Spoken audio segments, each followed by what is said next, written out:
이 말씀에 대한 제목을 이렇게 정해 보았습니다.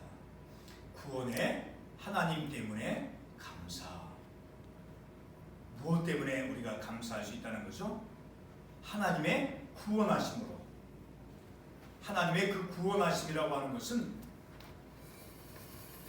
넓게 생각하는 것도 좋은 방법이지만 나의 생각하는 어떤 방식, 내 성격, 내 성품, 내 삶의 현실 속에서 하나님께서 나를 어떻게 인도해 가시는가를 말씀을 통해서 비추어 볼 때 보다 더 확연하게 하나님께서 나를 이미 구원이라고 하신 믿음을 통해서 하나님께서 우리에게 주신 은혜로서 우리에게 주신 하나님의 선물이죠.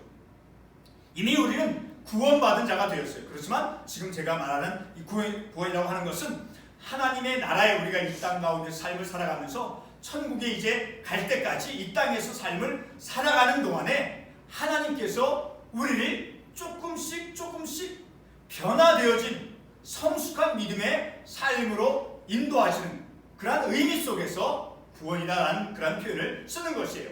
자, 그러니까 하나님께서 나를 인도해 가시는 그러한 삶 속에서 하나님께서 나를 어떻게 다듬어 가고 계시는가를 알 때 나는 하나님의 그 구원하심에 대해서 감사할 수밖에 없다라는 거예요. 하나님께서 나를 구원해 가시는, 그러니까 구원이라고 하는 그 말의 의미 안에는 이런 의미도 포함이 되어 있는 거예요. 나를 치유하시는 나의 어떤 약함과 나의 아픔들을, 나의 상함들을 치유해 가시는, 아픔으로부터 고통으로부터 나음을 입게 하시는 그런 치유의 그런 의미도 하나님의 구원이라고 하는 그 말 안에 포함이 되어져 있는 것이기 때문에 우리의 삶이 주님의 성품을 닮아가도록 하기 위해서 하나님께서 우리를 깨끗하게 모난 부분을 이렇게 잘못되어진 부분을 이렇게 정리하고 깨끗하게 치워주시고 하는, 자, 그러한 의미 속에서 하나님께서 우리를 구원해 가시는 그 과정 속에서 그 하나님께서 나를 인도해 가시는 그것이 하나님께 감사할 수밖에 없다는 것을 우리가 말씀을 통해서 깨달아 알 수 있다는 거죠. 자, 특별히 우리가 추수감사일, 내일이 추수감사일이고 우리들은 지난주에 주일날 추수감사주일 예배로 드렸지요. 자, 우리가 이렇게 아주 엄청난 큰 명절이죠, 그렇죠?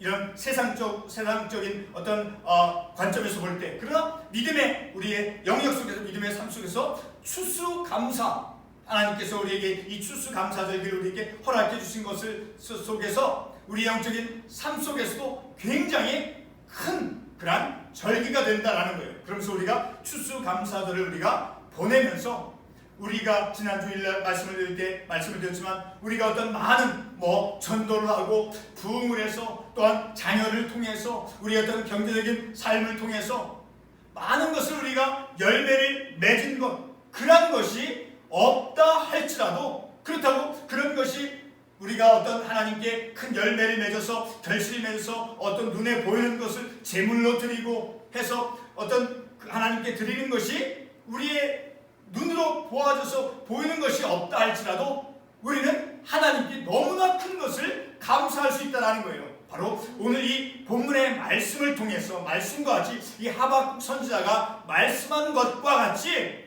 내가 무엇 때문에 나를 구원하시는 나의 구원의 하나님으로 말미암아 기뻐하리로다. 그 기뻐하는 것이 바로 내가 하나님께 드린 감사의 고백이다라는 거예요.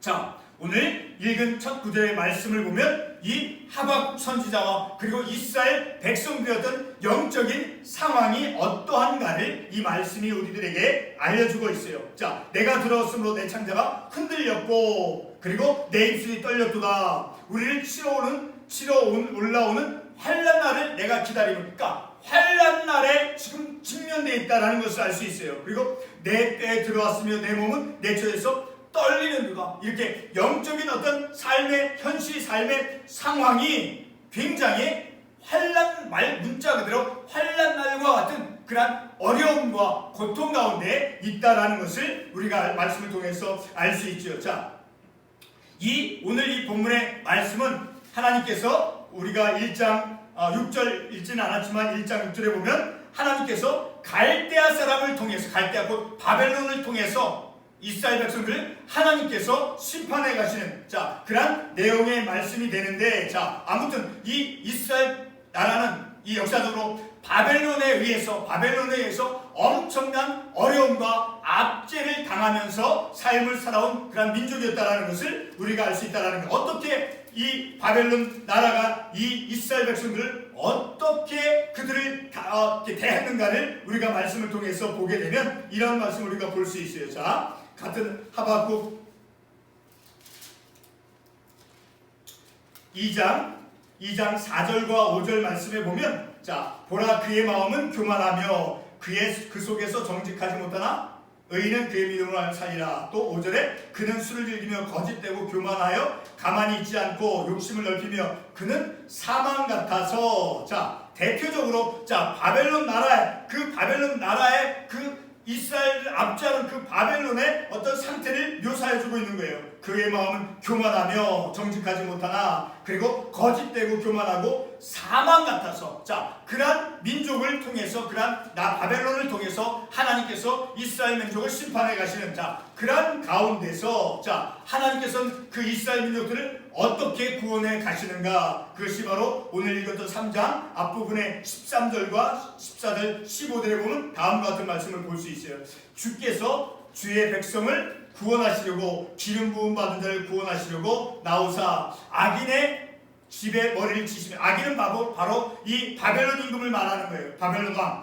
그 바벨론 임금 왕의 집에 머리를 치시며, 그리고 14절 그들이 회오리 바람처럼 이루 나를 흩으려 하며 가난한 자 삼키기를 즐거워하나 그러나 오직 주께서 전사의 머리를 그들의 창으로 찌르셨나이다. 주께서 말을 다시고 바다 곧 큰 물에 파도를 밟으셨나이다. 이렇게 그 바벨론 나라가 끊임없이 이스라엘 민족들을 향해서 이렇게 압제하고 있는 가운데서 하나님께서는 그 이스라엘 백성들을 어떻게 구원해 가시는가, 마치 말을 다시고 15절에 있듯이 바다 곧 큰 물에 파도를 밟으셔서 어떤 전쟁에서 큰 용사와 같이 이스라엘 백성들을 이제 구원하시려고, 그 하나님께서 택하신 백성들을 구원하시려고 이제 바벨론의 그 힘들을 꺾어나가는 그런 의미가 있는 그 말씀을 우리가 보게 되는 거죠. 그런 것에서부터 이제 이스라엘 백성들, 그리고 하박국 선지자를 포함해서 그들은 이제 환란의, 오늘 읽었던 16절에는 말씀과 같이 환란의 날을 기다리는, 환란 날에 지금 직면되어 있다라는 거예요. 그런 가운데 이스라엘 백성들의 삶이 어떻겠어요? 우리가 신약 성경이나 다른 구약 성경 말씀에도 보면 무화과나무, 무화과나무 비유로 많이 쓰여지죠. 그 다음에 감람나무도 아주 비유로 많이 쓰여지는 나무이죠. 그리고 또 우리의 양이라든가 또 외양간에 있는 소, 이런 것 비유적으로 많이 쓰여지는 거예요. 다시 말해서 이스라엘 백성들의 어떤 그 가축들이라든가 그 어떤 농경생활, 그런 삶을 통해서 가축이 많고 하면 부유한 것이죠. 그렇죠? 그리고 어떤 포도나무의 열매를 많이 맺으면 어떤 풍성함을 알려주는 것이고, 이렇게. 그런데 오늘 이 본문의 말씀에서는 그렇게 풍성함을 알려주고 많은 결실을 맺은 것, 한 해 동안 농사를 지은 것을 이렇게 어떤 것으로 이렇게 풍성함을 보여주었느냐, 이런 어떤 감람나무라든가 포도나무, 그런 것을 통해서 풍성함을 보여주는 그런 어떤 비유로 쓰였던 그런 나무들, 이런 것들에서 아무것도 열매를 맺은 것이 없다 할지라도 17절에서 비록 이렇게 이스라엘 나라 속에서, 그 고대 이스라엘 민족들 속에서, 농경 문화 속에서, 또 어떤 가축 문화 속에서, 가축을 이렇게 기르는 그런 유목 문화, 이런 문화 속에서, 어떤 삶 속에서 그들의 어떤 열매를 맺지 못하고 외양간에 소가 없고 우리의 양이 없을지라도, 그리고 감람나무에 소출이 없고 또 무화과나무가 무성하지 못하고 포도나무에 어떤 열매를 맺지 못하는 그런 압제 가운데서, 어려움 가운데서, 환난 가운데서 제대로 농사를 지으며 어떤 경제적인 윤택한 생활을 할 수 없었음에도 불구하고 그들이 무엇으로 하나님께 감사할 수 있었겠느냐라는 게 오늘 본문의 이 말씀에 의하면, 하박국 선지자의 말씀에 의하면 18절 말씀에서 나는 여호와로 말미암아 즐거워하며, 비록 그렇게 바벨론 나라의 압제 가운데 있어서 환난 날과 같은 그러한 삶의 현실, 그래서 어떤 경제적이나 어떤 물질적인 삶 속에서 빈곤하고 가난하고 어렵다 할지라도 그 가운데서 그들은 하나님께 여호와 나의 하나님으로 말미암아, 나의 구원의 하나님으로 말미암아 기뻐한다라는 거예요. 비록 우리 안에 우리가 농사를 짓고 우리가 어떤 가축을 키우는 데 있어서 외양간에 소도 없고 새끼를 낳지 못하고, 왜 많은 어떤 바벨론 나라의 그런 압제와 그런 핍박으로 말미암아 어떤 농사도 제대로 짓지 못해서 아무것도 우리가 열매를 맺고 결실을 맺지 못하는 삶을 지금 이 환난날과 같은 때에 살고 있을지라도 우리는 감사할 수 있다라는 거예요. 이 본문의 말씀에서 하박국 선지자 이스라엘 백성들은, 특별히 하박국 선지자의 말씀에 의하면 나는 여호와로 말미암아 즐거워하며 나의 구원의 하나님으로 기뻐하리로다. 바로 하박국 선지자가 강조하는 하나님으로 말미암아 감사한다라는 거예요. 그 하나님은 어떤 하나님이냐? 나의 구원의 하나님이시다라는 거예요. 자, 오늘 우리가 이 말씀을 통해서, 이 말씀을 전하는 저도 삶 속에서 하나님께서 어떤 띠뚝하고 그릇되어졌던 생각들이라든가 어떤 삶의 행동 방식, 이런 것들을 하나님께서 고쳐주시고 변화시켜주시고 나를 이끌어 가시는 그런 하나님으로 말미암아 얼마나 감사한지 몰라요. 얼마나 너무너무도 감사한 거예요. 어떤 물질적인 면에서 정직해야 되죠. 그렇죠? 사람과 사람들 대하는 어떤 태도 속에서 정직해야 되죠. 그전에는 내 마음대로 내 의를 내세우며 얼마나 우리의 삶 속에, 여러분 오래전이지만 책 가운데 이런 책이 한국에 이렇게 아주 크게 널리 읽혀진 책이 있었어요. 어떤 것이냐면 돈, 권력, 섹스. 돈, 권력, 섹스. 자, 사람이 가장 대표적으로 깨끗하게 온전하게 볼 수 있는 그런 것을 반사해 줄 수 있는 것이 무엇이냐? 돈인 거예요. 사람이 돈에 대해서 정직하면 그 사람은 믿을 수 있는 사람인 거예요. 돈에 대해서. 그 다음에 권력이란가, 권력을 가졌을지라도 그 권력을 가진 그 사람이 어떻게 정의롭게 의롭게 그 권력을 사용하느냐에 따라서 그 사람을 믿고 신뢰할 수 있게 되는 거예요. 그 다음에 사람과 사람 속에서 남성은 여성, 여성은 남성, 바로 성 앞에서 얼마나 많은 사람들이 성으로 말미암아 타락하고 무너져가요. 돈, 권력, 섹스. 자, 미국의 목사님들이 방송에서 들려주는 그 아주 큰 교회 목사님이 아주 설교할 때 강조하는 것이 있어요. 집에 냉장고에 열어봤을 때 와인, 맥주 이런 것을 다 치우라고 말해요. 얼마나 그 많은 크리스찬 교회에 다니는 가정에 그 냉장고에 그런 것이 많이 있으면, 그리고 지금 우리 한국교회에서 우리가 이렇게 한국 목사로서 말로 표현하기에 좀 적절치 않지만 어떤 그 음란한 그런 비디오 이런 거 보는 거, 얼마나 이 사회 속에 그것이 만연되어 있으면, 심지어는 교회 안에 있는 사람들을 포함해서 그것이 얼마나 우리의 삶 속에, 자, 우리 이렇게 특별히 이 말씀을 전한 저도 그러한 어떤 물질 앞에서 하나님 앞에서, 그 다음에 사람들 앞에서 내가 어떻게 사람들을 대하고, 또 어떤 성에 관해서 하나님 앞에서 내가 얼마나 그릇되게, 내가 얼마나 잘못되어진 그런 면이 있었는가를 말씀을 통해서 깨닫고, 나에게 하나님께서 이렇게 얼마나 정결하게 하나님께서 나를 이렇게 온전하게 해가시는가를 깨달으면서 얼마나 감사할 수 있는 것이 많은지 몰라요. 이 추수감사절을 맞으면서 나는 그것이 너무도 하나님께 감사한 거예요. 물질 앞에서, 사람들 앞에서 나의 하나님의 말씀으로 비추어 봐서 하나님께서 그런 잘못되어진 그런 것을 잘 이렇게 하나님께서 나를 이렇게 가르쳐 주시고 바른 길로 가게 하나님께서 인도해 가시는 것, 마치 어린아이가 막 제 길로 갈 때 엄마나 할머니가 이끌어갈 때 바른 길로 교통사고 안 나도 인도해 가시는 것처럼 하나님께서 그렇게 나를 인도해 가신다는 것을 나는 아주 직접 체험을 해요.